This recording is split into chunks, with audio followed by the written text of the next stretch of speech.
বন্ধুরা, কাজল ভিলেজ কিচেনে সকলকে স্বাগত জানাই। রোজকারের মতো আজও রান্নাঘরে চলে এলাম। আজকের রেসিপি একদম নরম তুলতুলে একটু অন্য রকমের পরোটা করে বা টিফিন করে আপনাদের সঙ্গে শেয়ার করব। তার জন্য প্লিজ প্রথম থেকে লাস্ট পর্যন্ত ভিডিওটি দেখতে থাকুন, আশা করছি বেশ ভালো লাগবে। তো চলুন তাহলে শুরু করা যাক। তার জন্য আমি নিয়ে নিয়েছি আটা আর ময়দা পাইল করে, যে কোনো একরকম হলেও হবে অথবা দু রকম হলেও এরকম রান্নাটা কিন্তু খুব ভালো হবে।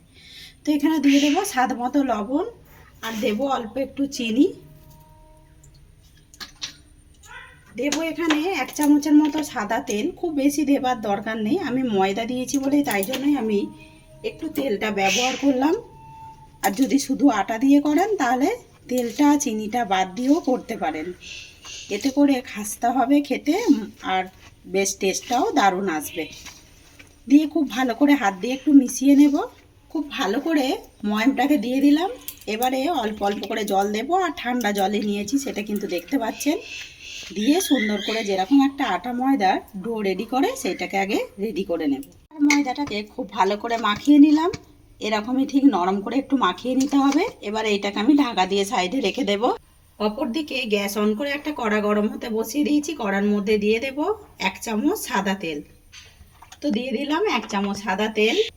তেল কিন্তু বেশ গরম হয়ে গেছে। তেলের মধ্যে কিছু ফোড়ন দিয়ে দেবো আমি 4 কোয়া রসুন নিয়েছি। রসুনটাকে আমি এইভাবে ছোট ছোট টুকরো করে কেটে নিয়েছি।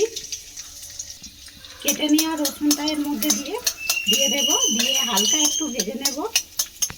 রসুনটা বেশ ভাজা হয়ে গেছে, এর থেকে আর বেশি ভাজার দরকার নেই। এবারে দিয়ে দেবো এখানে গ্রেট করে নেওয়া আদা।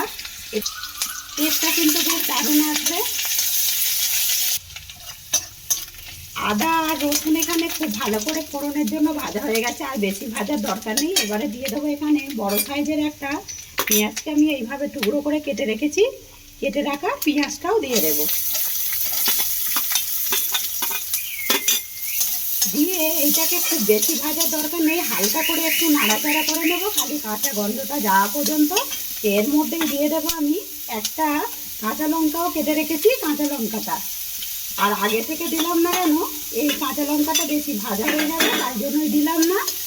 এর রঙটা সুন্দর থাকবে আর টেস্টটাও কিন্তু বেশ দারুণ আসবে। এবারে হালকা করে একটু নাড়াচাড়া করে নেব।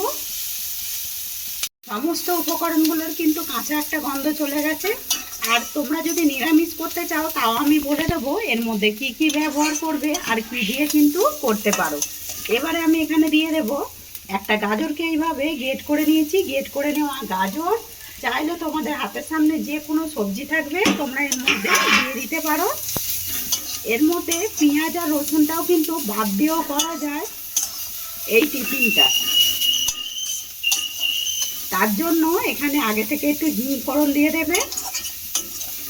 এবারে দেব এখানে আমি স্বাদ মতো লবণ বা মাপ মতো লবণ। লবণটাকে দিয়ে খুব ভালো করে মিশিয়ে নিয়ে 1 মিনিট মতো নাড়াচাড়া করে নেব। সমস্ত উপকরণগুলোকেই খুব ভালো করে মিশিয়ে নিলাম আর 1 মিনিট মতো হয়ে গেছে। এবারে এটাকে আমি সাইড করে দেব।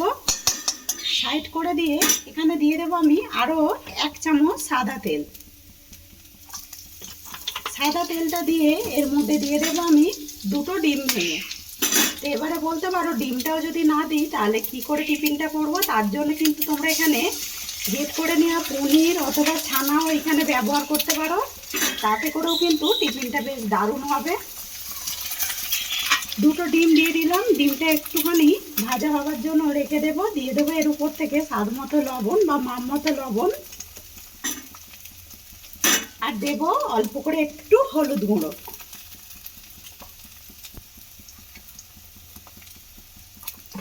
এখানে আমি আর কিছু মশলা ব্যবহার করলাম না, সামান্য একটু হলুদ আর লবণ দিয়ে দিলাম। দিয়ে এবারে খুব ভালো করে মিশিয়ে নেব।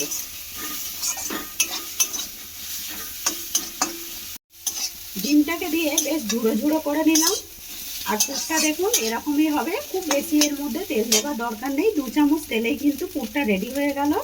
এবারে দেব এখানে আমি কোনো রকম মশলা যেহেতু ব্যবহার করিনি, এখানে দেব আমি জিরে, ধনে আর শুকনো লঙ্কা। শুকনো খোলায় নেড়ে নিয়েছিলাম, তেজপাতা আমি ভেজে ভিজিয়ে রেখেছিলাম, ওইটা 1 চামচ দিয়ে দিলাম। আর এটা আমার সবসময় ভাজা থাকে, এর আগেও আমি দেখিয়েছি। এই মশলাটা দিলে পরে এই টিফিনে মানে পরোটা টেস্টটা কিন্তু দারুণ আসবে। আর এই যে কোনো পুরের মধ্যেই দাও না কেন, এতে কিন্তু দারুণ হয়। আর নিরামিষ দিনে ডালের মধ্যেও যদি এরকম একটু ছড়িয়ে দেওয়া যায়, ডালটার টেস্ট কিন্তু দ্বিগুণ হয়ে যায়। পুরটা একেবারে রেডি হয়ে গেছে, এবারে নাবিয়ে ঠান্ডা করতে দিয়ে দেবো। পুরটাকে নাবিয়ে নিলাম। এইদিকে ময়দা আর আটাটা যে মেখে রেখেছিলাম, ওইটাও বেশ অনেকক্ষণ হয়ে গেছে, 10 মিনিট মতো। একটুখানি হাত দিয়ে মেখে নেব। এবারে এখান থেকে আমি লেচি কেটে নেব। এইভাবে রুটি পরোটা না খেয়ে একবার অন্য রকমভাবে যদি আমরা বাড়িতে কিছু ট্রাই করি, তাহলে ছোট থেকে বড় সবাইরই বেশ পছন্দের হয়। আর সকালে টিফিনটা কিন্তু অনায়াসেই টিফিনটা ফাঁকা হয়ে যায়। লেচিগুলোকে আমি গোল করে নিয়েছি।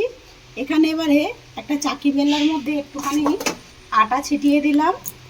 তো এটা কিন্তু ময়দা ছিটিয়েছি, আপনারা চাইলে এখানে আটাও ছিটিয়ে নিতে পারেন। এবারে এইটাকে আমি যতটা সম্ভব পাতলা করে গোল করে একটু বেলে নেব। এতটাই পাতলা বেলেছি সেটা কিন্তু দেখতেই পাচ্ছেন, পেছন থেকে আঙুলগুলো পর্যন্ত দেখা যাচ্ছে। এরকমই পাতলা করে আর একটু বড় করেই বেলে নিতে হবে। এবারে আমি এর মধ্যে যে পুরটা রেডি করেছিলাম ঠিক দিয়ে দেব। একটু বেশি করেই পুর দেব, তাতে করে খেতে কিন্তু বেশ দারুণ লাগবে। দিয়ে এটাকে আমি এবারে এইভাবে একটু চৌকো মতো করে দেব।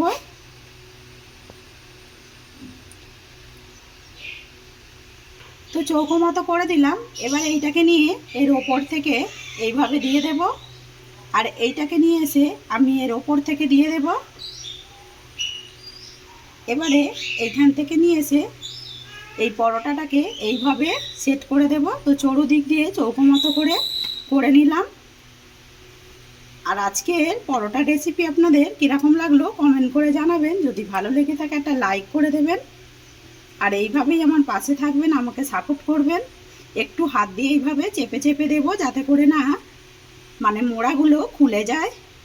কড়াটাকে ধুয়ে পরিষ্কার করে গরম হতে বসিয়ে দিয়েছি। তোমরা চাইলে এটাকে ডুবো তেলেও ভেজে নিতে পারো। আমি খুব বেশি তেলে যেহেতু করবো না, তাই জন্য আগে 2 পিঠ এইভাবেই কাঁচা উল্টে পাল্টে সেঁকে নেব। যেই দিকটা মোড়া থাকবে ওই দিকটা কড়ার নিচের দিকটা দেবে, তাহলে হট করে খুলেও যাবে না। এবারে আমি অপর পিঠটা উল্টে দেব। 2 পিঠ কাঁচা উল্টে পাল্টে ভেজে নিলাম। এবার আমি এর মধ্যে দিয়ে দেব সাদা তেল। যেরকম ঠিক আমরা পরোটা ভেজে থাকি সেইভাবেই আমি 1 চামচ দিয়ে দিলাম সাদা তেল।